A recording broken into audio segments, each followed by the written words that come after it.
I had a PS1 and a Game Boy as a child, but since I was so young, my concept of a good game pretty much amounted to either Pokemon Yellow or whatever I watched my brother play on the PlayStation.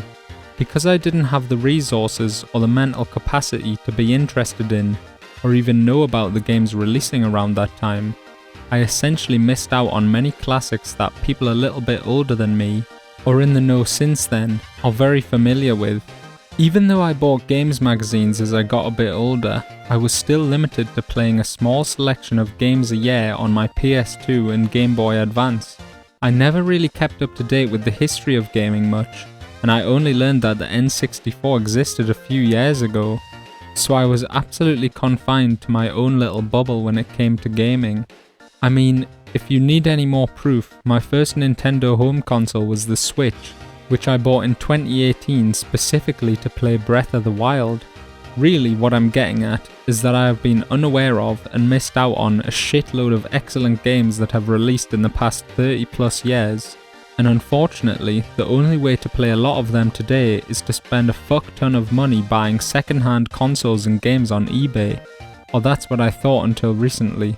Last year I played Symphony of the Night, because I'd heard a lot of good things about it, and surprise surprise, little baby 1.5-year-old me didn't really get the chance to play it when it came out. I played it on my PS4 and fucking loved it because the pixel art is still beautiful, and you can eat peanuts by throwing them into the air and catching them in your mouth, and make friends with a bat.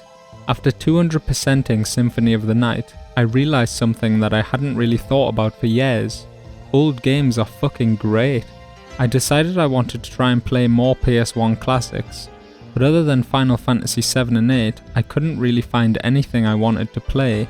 Then I learned about the wonderful world of emulation. I immediately downloaded a PS1 emulator on my phone and had so much fun playing Tekken 3, Tomb Raider, Metal Gear Solid 1 and Tony Hawk's, but apart from the frankly amazing JoJo's fighting game, I've only been playing games that I already played as a child. That is, until a few weeks ago, when my cousin, the beautiful bastard, asked me if it was possible to get Pokemon XD on an emulator. I knew that it was, but like the fucking idiot I am, I didn't put 2 and 2 together and work out that I could play Wind Waker and Metroid Prime and Mario Sunshine and older stuff like Banjo-Kazooie and Perfect Dark and Super Metroid and Super Mario 64 literally whenever I wanted. I would love to show my love for these games by being able to purchase and play them legit. But the sad reality of the situation is the majority of these fucking amazing games which I never got the chance to play when I was little, just aren't available to play on current generation hardware which I own. Not to mention the amazing selection of options like HD upscaling and save states that most emulators offer, which make them even more appealing to play than the original versions. It makes me so fucking sad that these games aren't available to play for the vast majority of people that, like me 12 months ago, had no fucking clue about emulation. But it makes me so fucking happy that there are groups of people out there willing to put the time and effort into reverse engineering console hardware into emulation software and preserving and cataloguing entire console libraries of games online for current and future generations to enjoy whenever they want.